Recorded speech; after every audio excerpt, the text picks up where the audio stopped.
Per hour, 36 kilometre per hour.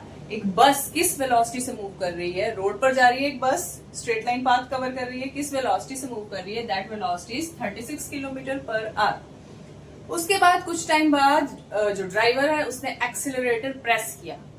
कुछ time बाद driver ने एक्सेलरेटर प्रेस किया। कितने टाइम के लिए एक्सेलरेटर प्रेस किया उसने?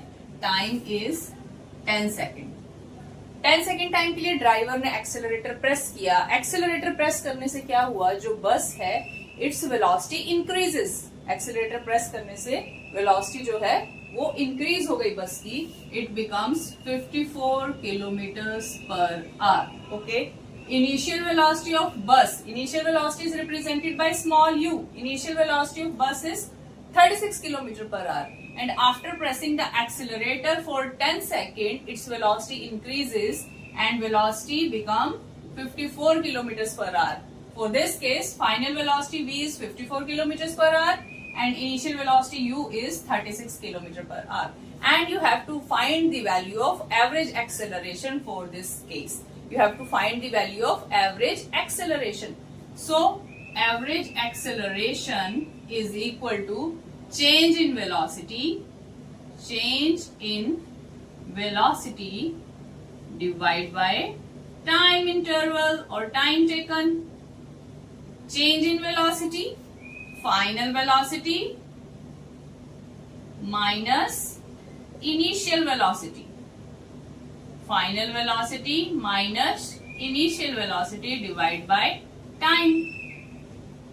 So final velocity is represented by v, initial velocity is represented by u, divided by time interval. जितने टाइम के लिए एक्सेलरेटर प्रेस किया that is 10 second, and v minus u is 54 minus 36 divided by 10 seconds.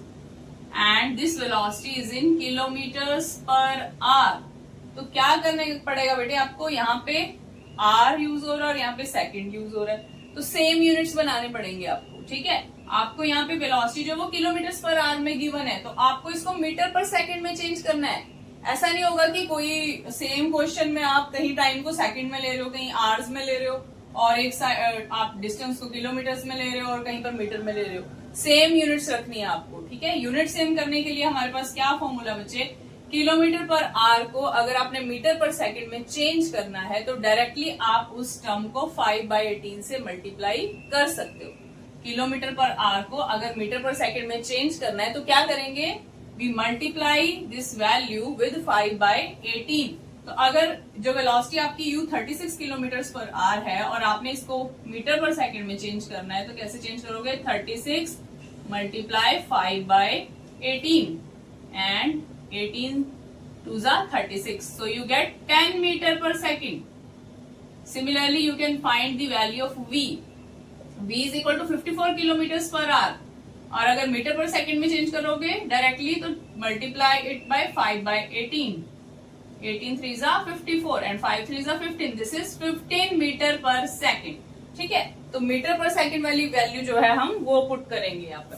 तो क्या आएगा आपके पास बच्चे value? क्या वैल्यू आएगी? फाइनल वेलोसिटी आपकी v, उसको हम पुट करेंगे 15 minus initial velocity 10 metre per second. क्यों किया ऐसा आपने? यूनिट्स को सेम करने के लिए। टाइम आपके पास सेकंड में था तो यहाँ भी सेकंड में चाहिए था, और फिर आप डिस्टेंस को भी चेंज करोगे, डिवाइड बाय क्या है आपके पास? Divide by 10 second. So this is equal to 5/10 meter per second, and you get 0.5 meter per second square. ठीक है, मीटर पर सेकंड, और ये सेकंड भी ऊपर जाएगा तो पावर कितनी हो जाएगी? -2। So what is the value of acceleration? Acceleration की वैल्यू आपके पास आई है 0.5 meter per second square average acceleration for this case. And what is the direction of acceleration? Here velocity is increasing, here velocity is increasing, that's why direction of acceleration is along the direction of velocity. It means direction of velocity and direction of acceleration is along the direction of motion. Velocity की value increase हुई है और straight line path में object move कर रहा है, तो velocity की डायरेक्शन क्या है, जो ऑब्जेक्ट की डायरेक्शन ऑफ मोशन है, और वही डायरेक्शन किस चीज की होगी, आपकी एक्सेलरेशन की। अगर वेलोसिटी बढ़ती है तो एक्सेलरेशन की डायरेक्शन वेलोसिटी की डायरेक्शन में होगी, तो दोनों की डायरेक्शन क्या होगी, same. Acceleration is along the direction of velocity that is in the direction of motion of bus, that is in the direction of motion of bus. Yes, second part क्या है बेटे, इसी क्वेश्चन का second part है। इसके बाद क्या हुआ, आपके बस की वेलोसिटी इंक्रीज हो गई थी और अब वो कांस्टेंट स्पीड से चल रही है, ठीक है। वेलोसिटी कितनी हो गई थी आपकी बस की, 54 किलोमीटर्स पर आवर। और सेकंड केस के लिए हम इस वेलोसिटी को इनिशियल वेलोसिटी लेके चलेंगे, ठीक है। सेकंड केस के लिए ये वेलोसिटी हमारी इनिशियल वेलोसिटी मीन्स, अब आप कहां से केस कंसिडर कर रहे हो कि आपकी बस मूव कर रही है with the velocity of 54 kilometres per hour, इसी स्पीड से कंटिन्यूसली चल रही है। उसके बाद ड्राइवर ने क्या देखा कि रास्ते में कोई ऑब्स्टेकल आ गया, रास्ते में कोई ऑब्स्टेकल है, तो ड्राइवर क्या करेगा, उसने ब्रेक लगाना स्टार्ट कर दिया, तो उसने ब्रेक प्रेस किया, ठीक है। ब्रेक प्रेस किया कितने टाइम ड्यूरेशन के लिए, 5 सेकेंड। 5 सेकेंड के लिए ब्रेक प्रेस किया, तो अल्टीमेटली लास्ट में क्या हुआ, जो आपका ऑब्जेक्ट है वो स्टेशनरी, आपकी जो बस है वो रुक गई, वो स्टेशनरी हो गई। So velocity, final velocity is equal to 0। पहले बस चली 54 किलोमीटर पर आवर से, ब्रेक प्रेस किया कितने टाइम ड्यूरेशन के लिए, 5 सेकेंड के लिए। ब्रेक किस लिए प्रेस किया, बस को स्टॉप करने के लिए, तो वेलोसिटी हो गई 0। अगर आपकी बस स्टॉप हो गई है तो उस टाइम पर वेलोसिटी 0 आएगी, तो इस केस के लिए फाइनल वेलोसिटी क्या आएगी, 0। तो अगेन इस केस के लिए आपके पास एवरेज एक्सीलरेशन की value final velocity minus initial velocity, value आपके पास कितनी आई थी, मीटर पर सेकंड में चेंज किया था आपने, ये आया था आपके पास 15 metre per second, and final velocity is 0.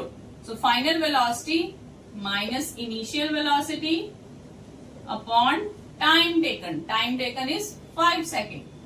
So this is equal to minus 15 over 5. You get minus 3 meter per second square. In this case, average acceleration is equal to minus 3 meter per second square. And what does this minus sign represent here? Can anybody tells? Minus sign क्या represent कर रहा है बेटे, कि अब आपकी जो acceleration की डायरेक्शन है that is in the direction opposite to the direction of velocity, क्योंकि आपका जो व्हीकल है वो स्लो डाउन हुआ है, वो अल्टीमेटली स्टॉप हो गया है, डिक्रीज हुई है velocity. So that's why in this case direction of acceleration is opposite to the direction of velocity, ठीक है। आप लिख भी सकते हो here negative sign represents direction of acceleration is opposite to direction of